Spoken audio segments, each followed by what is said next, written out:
have jalapenos chopped up over here. I'm going to move them back. Give me a little.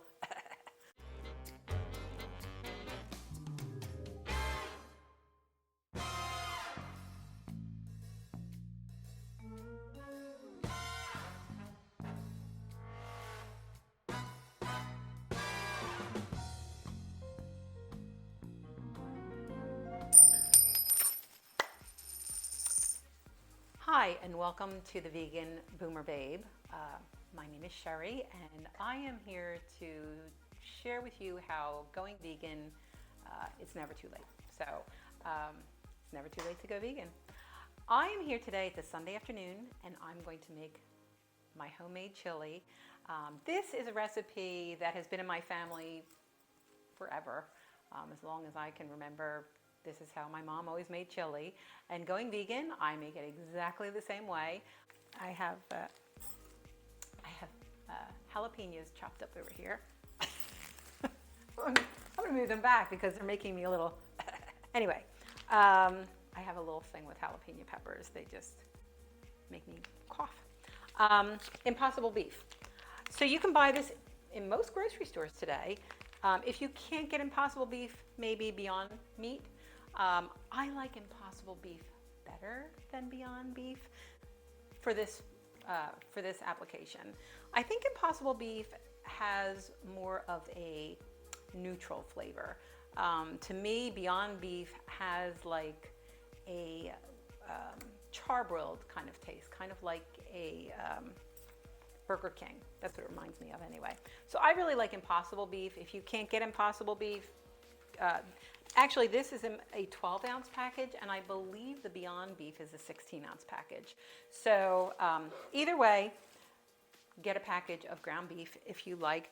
You don't have to add the beef, but I like the beef, so and I have some of these products such as Impossible beef, and that kind of gives that transition. It makes it a little bit easier. When you are fully plant-based, after a while, it's really best to do a whole food plant-based diet whereby you're not really using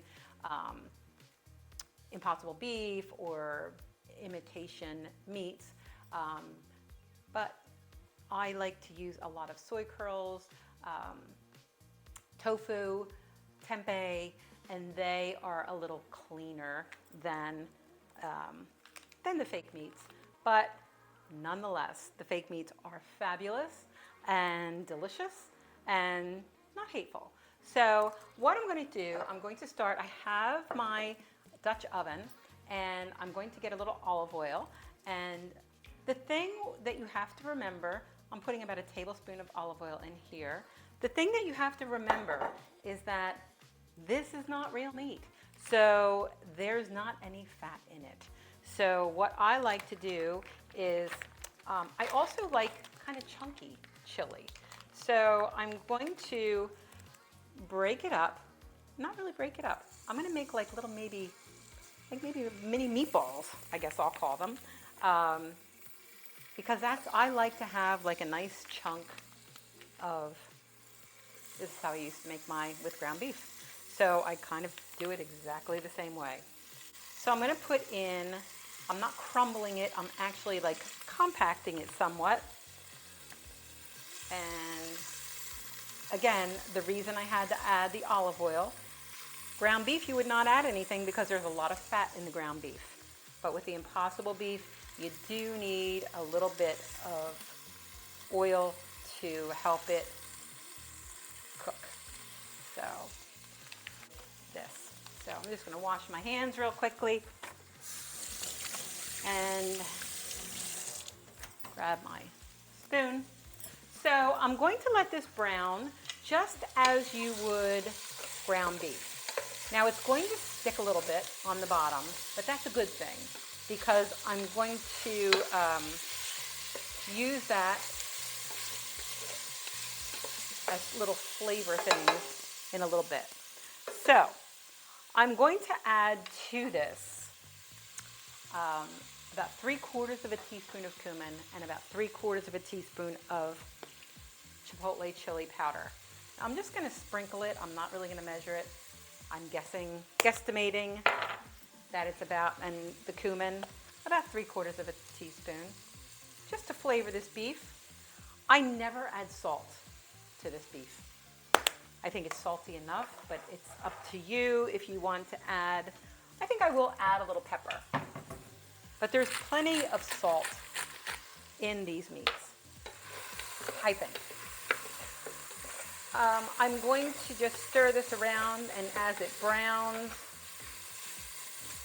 one other thing that I'd like to mention is that when I was making my regular chili recipe with real ground beef, I would keep the ground beef in the pot of chili while the chili was cooking. I don't do that with Beyond Meat or Impossible Beef because it's not real meat. I just think the longer it cooks, it will dry out. So you don't really want to overcook it. So when you would make a chili and you want it to cook all day, which I usually let mine cook for quite some time, because I like it to get that brown, just well-cooked flavor. All the flavors meld together. So I will remove this beef. So I'm going to grab a bowl.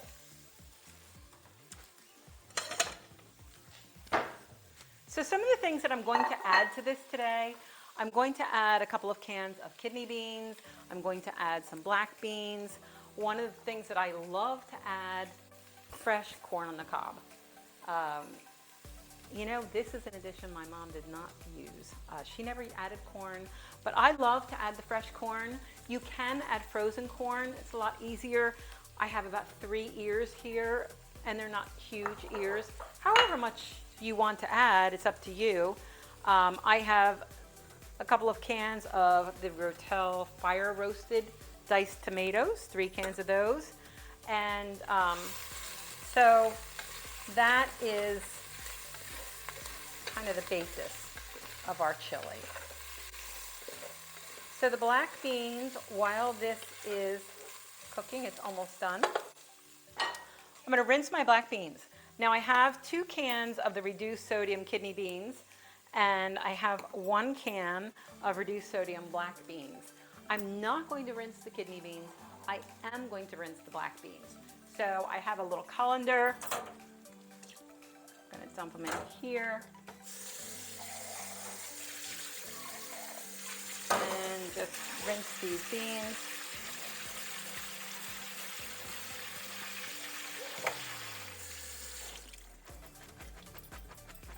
Okay. So with the kidney beans, you don't really have to rinse the kidney beans. I don't think you really have to rinse the, if I were making a salad and I were putting kidney beans in the salad or black beans in the salad, I would definitely rinse them. But I am not going to rinse them for this dish, the kidney beans, just the black beans. So notice that it's kind of sticking a little bit on the bottom. That's okay, because as I mentioned, I'm going to take this beef out, and that little bit that's kind of on the bottom is going to be added to my vegetables. So it's all good. So I'm going to just put this into this bowl. And I'm going to just set it aside. And actually, I'm going to probably put that in the refrigerator because I'm not going to add that back in for a couple of hours. So I'm going to let it cool. I'm going to add just a little bit more olive oil, maybe another tablespoon to the pan. And then I'm going to add my vegetables. So first thing I'm going to do is add 1 large onion. And I have it diced really big. I like big pieces in my chili. I also have, this is this is what makes me cough. I have a large poblano pepper, and I love poblano peppers. I'm going to add this because the jalapeno is. So I have 1 large poblano diced largely. You can see how big the pieces are, and I have. Whoops. runner. I have in here also a jalapeno. So I'm going to just turn this down a little bit. And as this cooks, I think I'll add my corn in a little bit. And as the vegetables cook, you'll notice that the browned bits from the Impossible beef is going to start releasing from the bottom of the pan and kind of mixing in with the vegetables. So I can hear Choco and Lupe are our parakeets. And you know, it's interesting. Taco and Lupe, we've been vegan, my husband and I, since February 2020. And when we got them, we were not vegan. And interestingly, on Sundays when I would maybe roast a chicken, and I would kind of feel really bad because it was kind of like, I would even spell it. I would say, oh, the B-I-R-D smells good in the oven. It just seemed like it was wrong to have little birds that are our family and our pets. And so, you know, going vegan is, you know, a lot of people wait until something happens health-wise. I know that, you know, there are some issues where people have heart issues, diabetes, and their doctor might suggest at that point in time to go vegan. When in fact, if you just do it now, you might not get any of those illnesses. So, anyway, my story. So, you can see that it's starting to come off the bottom, and the onions and peppers are softening. Now, if I were doing ground beef, it wouldn't necessarily be like this because the ground beef wouldn't have necessarily stuck like this. But again, I like it when it does this because it's really flavoring these onions and peppers and jalapeno. And now I'm going to add my corn. So this is 3 ears of corn.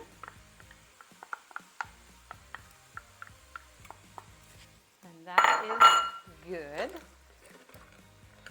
And again, I'm going to just stir this around. And pretty much all of that is coming right off the bottom, so it's pretty much good. Okay. Now I do like to make sure that these vegetables are kind of flavored, but I don't necessarily, I'm going to cook this for hours. I like to cook my chili for at least 3 hours. So that's what's great about having it on a football Sunday, is because the whole house smells delicious, and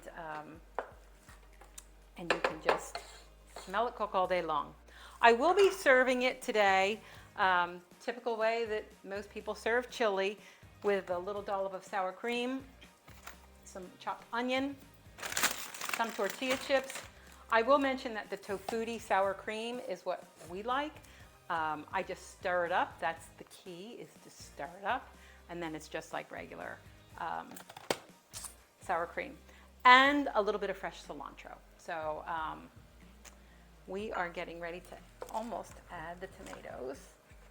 So if you can see now, everything's pretty much off the bottom of this pan. And it's all coating those vegetables really nicely. Just lots of great flavors in there. You can see how big the chunks are. I have the big chunks of peppers, big chunks of onions, and the corn kernels. So let me just turn this up a little bit and get ready to add our tomatoes. Again, I have 3 cans of the fire-roasted tomatoes. They do make a chili flavored, they make green chili flavors, all different kinds. I like the fire roasted, but if you want to add a different flavor, you certainly can. So 3 cans of the tomatoes. And I'm going to just start mixing this up. I think it's really colorful with the corn too, and the green peppers. So we're going to just stir this around. It is a beautiful day here in Southwest Florida. Not quite chilly temperatures. It's 85 degrees today in December. So, but we love that. Okay. So I'm going to let this cook for about 5-10 minutes, and then I'm going to add the beans. So, okay, so this has been cooking for about 10 minutes. We can see that the tomatoes are blending nicely with the onions and peppers. Next, I'm going to add some cilantro and some lime juice. One of my favorite kitchen tools is a pair of scissors. I love to use scissors for parsley, basil. I know I like bigger chunks. I just do. So I'm going to add some cilantro, and I'm going to add some lime juice, a half of a lime,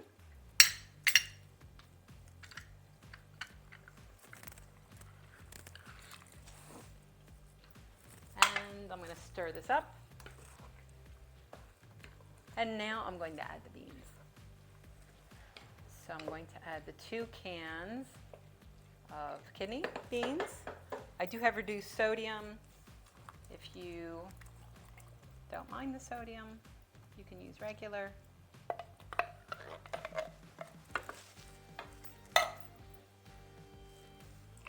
I don't find a need for the sodium in the beans.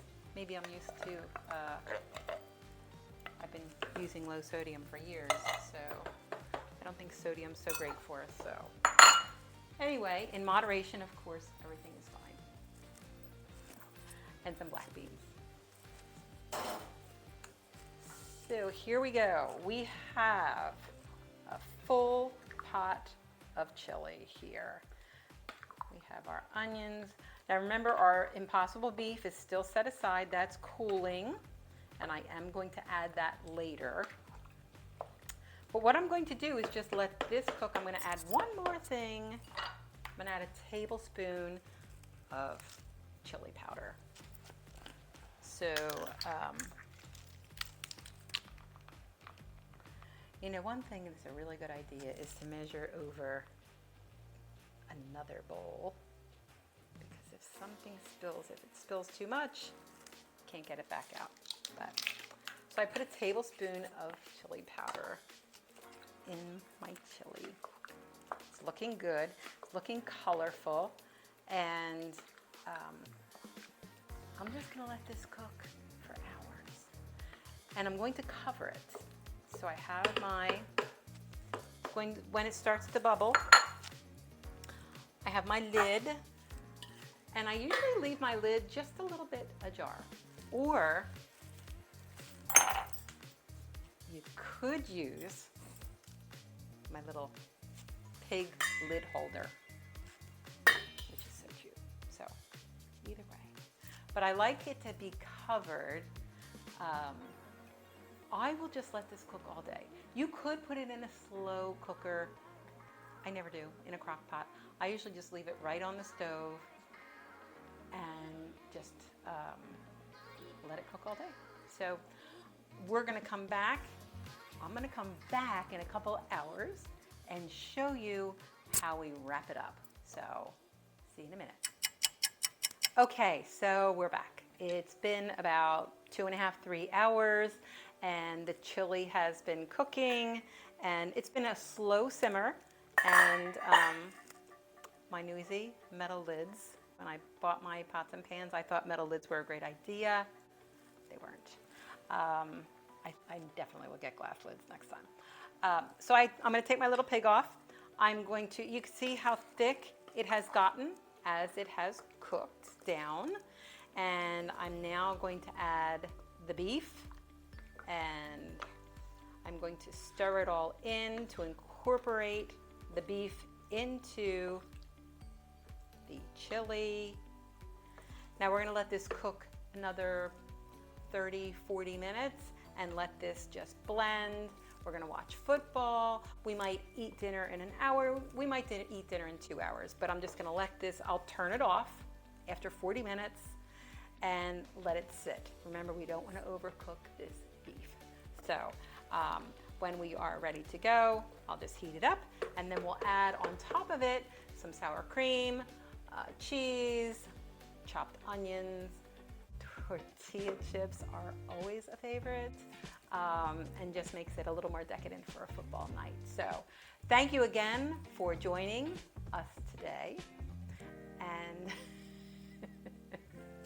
it's been fun, and love my chili, and I love sharing my chili recipe with all of you today. So if you would like to see more recipes like my homemade chili that I grew up eating as a child, but it wasn't vegan, and it is now, and it's just as delicious.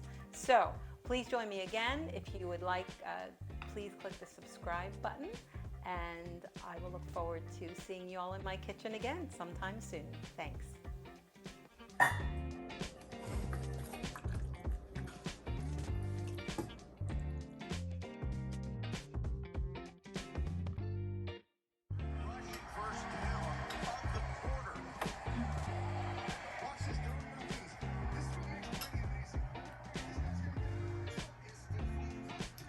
Absolutely delicious.